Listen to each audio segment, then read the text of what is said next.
नमस्कार दोस्तों, द पढ़ने वाला में आपका स्वागत है।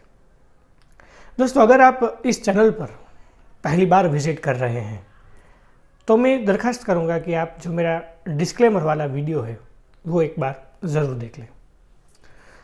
आज के हम टॉपिक की बात करें तो आज हम ओशो के बारे में कुछ बात करेंगे। ओशो यानी आचार्य रजनीश भगवान, और अंत में ओशो के नाम से वो दुनिया में काफ़ी ज़्यादा प्रसिद्ध हुए। वैसे ओशो एक जापानीज वर्ड है। ओशोनिक जो वर्ड है उनमें से पहले दो कैरेक्टर्स उठाकर ओशो नाम रखा गया है। ओशो के बारे में लोग सुनते हैं, पढ़ते हैं और कई लोग ओशो के मेडिटेशन से जुड़े हुए हैं। इस तरह से ओशो से जुड़ने के लिए 3 तरीके मौजूद हैं।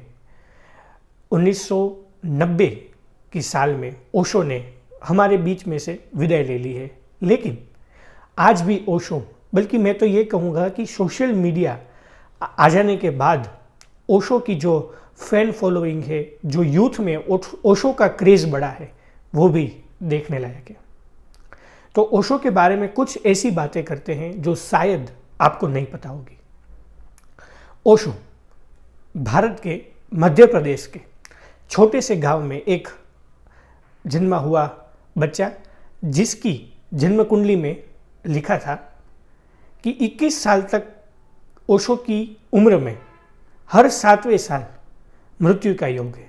बनारस के पंडित ने ऐसा कहा था, यानी कि 7, 14 और 21, इस 3 साल में ओशो के मृत्यु का योग है। अगर ओशो 21 साल की उम्र क्रॉस कर जाते हैं तो वो एक बहुत ही बड़े इंसान बनेंगे और उनमें अपार संभावनाएं होंगी। 14 साल की उम्र में ओशो ने अपनी मृत्यु का इंतज़ार पूरे 7 दिन तक किया था। 7 दिन तक मृत्यु नहीं आई तो फिर ओशो आगे बढ़ गए। ओशो का जिज्ञासु स्वभाव, कुछ जानने की तालावेली, कुछ जानने की इच्छा ओशो को आगे ले जाती है।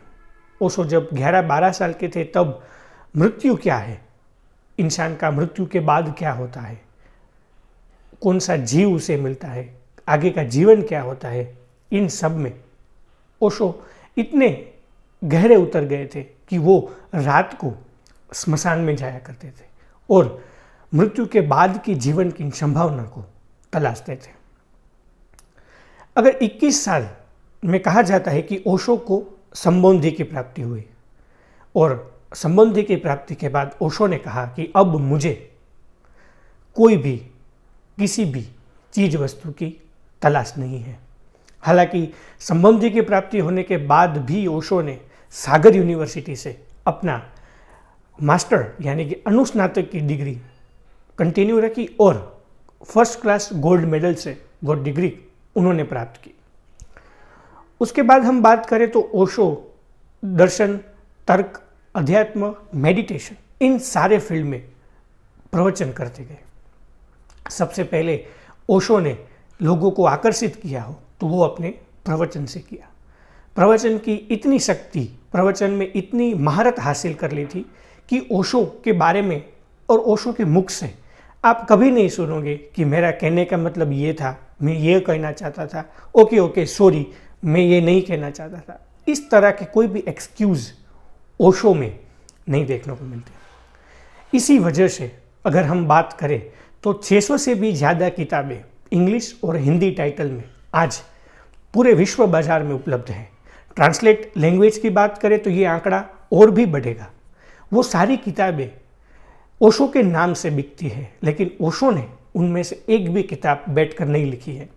ओशो जो बोले हैं वो लिखा गया है, कोई भी रिटेक के बिना। और आज की तारीख में भी हर साल 1 मिलियन से ज़्यादा किताबें और रिकॉर्डिंग, डीवीडी, पेन ड्राइव की बिक्री होती है। इसके अलावा जो लोग यूट्यूब में सुनते हैं, जो लोग डिस्कोर्सेस डाउनलोड कर लेते हैं, वो तो इनकी काउंटिंग में भी नहीं है। तो ओशो की जो लोकप्रियता है वो दिन ब दिन बढ़ती जा रही है। इसका कारण क्या है? तो ओशो ने हर एक सब्जेक्ट में, जो दर्शन अध्यात्म का सब्जेक्ट है, उसमें अपने नए विचार रखे, तर्क के साथ दूसरे के विचार, पुराने विचारों को खंडित किया। और ओशो ये भी नहीं कह रहे हैं कि मेरे विचार ही अल्टीमेट है। ओशो के बारे में अगर आप ज़्यादा पढ़ोगे तो आपको लगेगा कि ओशो तो कह रहे हैं कि तरो मत बहो। ओशो ने ये फिलोसॉफी का बहुत अच्छी तरह से पालन किया है। और आज हम ओशो के पढ़ने के एक शौक के बारे में भी बात करते हैं। तो कहा जाता है कि दिन की 3 किताबें ओशो ऑन एवरेज पढ़ लिया करते थे। प्रवचन और भोजन और सोने के समय को बात करते हुए ओशो का पूरा दिन अध्ययन में जाता था। और कहा जाता है कि एक साल में 3000 किताबें ओशो पढ़ लेते थे।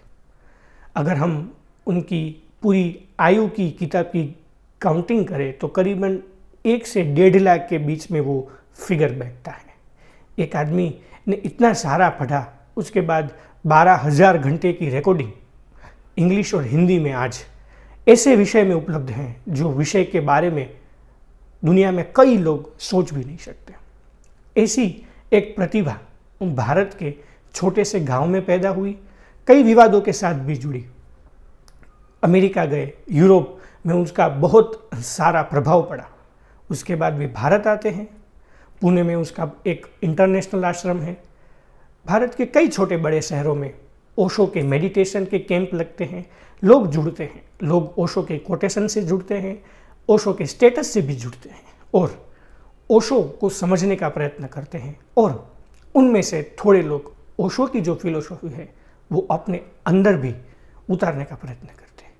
तो 30 साल पहले जो एक आदमी हमारे बीच से गुजर गया है, उसकी असर आज भी चल रही है और आने वाले कई सालों तक ओशो की जो फिलसफी है, ओशो के जो विचार है, वो चलेंगे, इसमें दो राय नहीं है।